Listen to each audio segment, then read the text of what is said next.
The settlement on Cairo 7 had been quiet for 3 weeks.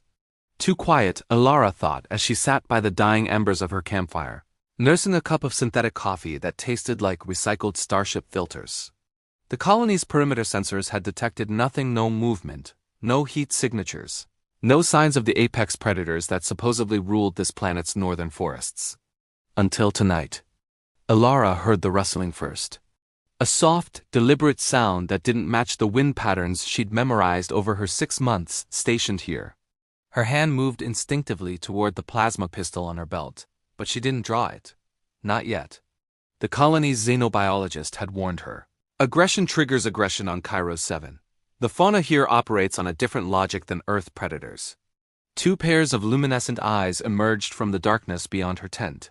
Then 4 more. Then 6. The Cairosian Vexcari. Alara's breath caught.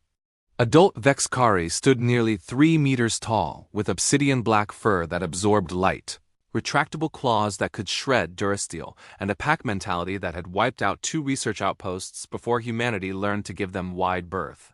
The Galactic Council had classified them as uncontactable apex predators and warned all colonists to evacuate immediately upon sighting. But these weren't adults. The creatures stumbling toward her campfire were cubs juveniles no larger than terrier dogs. Their fur still mottled gray and brown, their movements uncoordinated and uncertain. Alara counted 6 of them, huddled together, their bioluminescent eyes wide with something that looked distinctly like fear. Behind them, in the forest, something roared, deep, guttural, territorial. The cubs scattered, tumbling over each other in panic. 5 disappeared back into the underbrush, but one, the smallest, its left ear torn and bleeding, bolted straight toward Alara's tent. It didn't stop. It dove beneath the thermal blanket she'd left, draped over her sleeping bag, and went completely still. Alara's tactical training screamed at her. Predator cub means predator parent.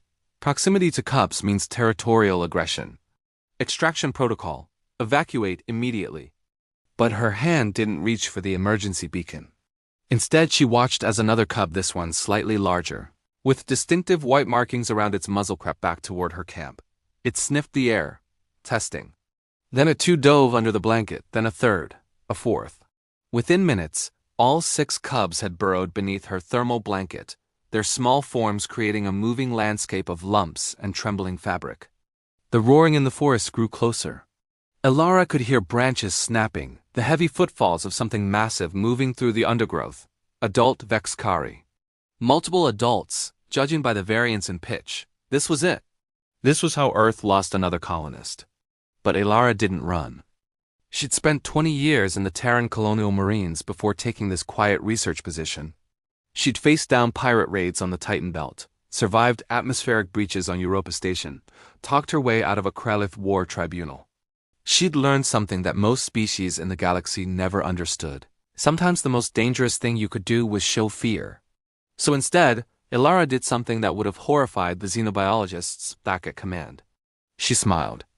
Then she carefully, slowly lifted the edge of the thermal blanket and looked inside. 6 pairs of bioluminescent eyes stared back at her. The cubs had formed a tight cluster, the smallest one buried in the center, protected by its siblings. They weren't snarling or hissing, they were shaking. "Hey there," Alara whispered. "Rough night?" The largest cub, the one with white markings, tilted its head. Its ears, still too large for its body, swiveled toward her voice. The roaring stopped. Alara froze, her hand still holding the blanket. Through the fabric, she could feel the rapid heartbeats of the cubs, their tiny bodies pressed against each other and against her sleeping bag. 3 adult Vexcari emerged from the tree line. They were magnificent and terrifying in equal measure. Muscles rippled beneath midnight fur. Claws extended and retracted in an unconscious rhythm. Their eyes the same bioluminescent quality as the cubs, but cold and calculating, fixed on Alara's position. One of them, the largest, stepped forward. Its lips pulled back, revealing teeth designed to crush bone. Every survival instinct Alara possessed told her to move, to fight, to run. She did none of those things. Instead, she gently lowered the blanket back over the cubs, tucking them in like she used to tuck in her niece back on Earth. Then she picked up her coffee, took a deliberate sip, and met the alpha's gaze. "They're safe," she said quietly, knowing the creatures couldn't understand her words but hoping they'd understand her tone. I won't hurt them. The Alpha Vexcari moved closer. 10 meters. 5. 3. It could have killed her in a heartbeat. But it didn't. Instead, it lowered its massive head and sniffed first at Elara, then at the blanket where the cubs hid. A low sound rumbled from its chest, something between a growl and a purr. Then it did something that would later become legendary in xenobiological circles. It lay down. Right there, less than 2 meters from Elara's campfire, the apex predator of Kairos 7 settled onto the ground like a massive lethal dog. The other 2 adults followed suit, forming a protective triangle around Elara's camp. Elara understood. The cubs had chosen a den, and she was now somehow part of the pack's territory. She spent the night sitting by the fire, keeping watch as the adult Vexcari dozed and the cubs slept beneath her thermal blanket. Every so often, one of the adults would open an eye to check on her.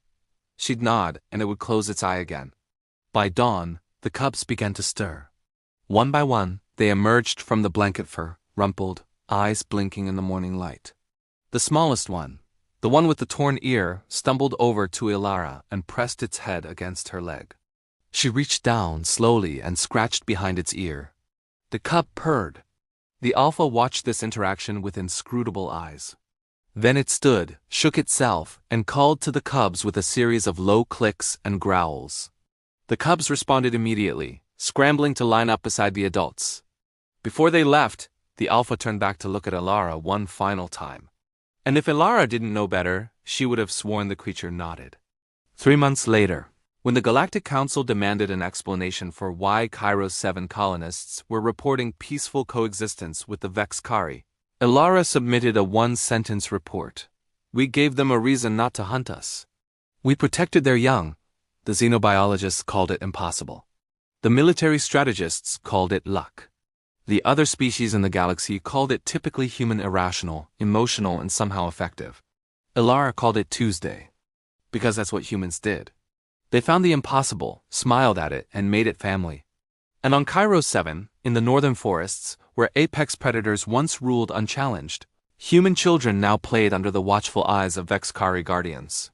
The predators and the prey had found something neither expected. They'd found trust. And all because one human woman had seen terrified cubs and chosen compassion over protocol. That, the galaxy would learn, was humanity's true superpower.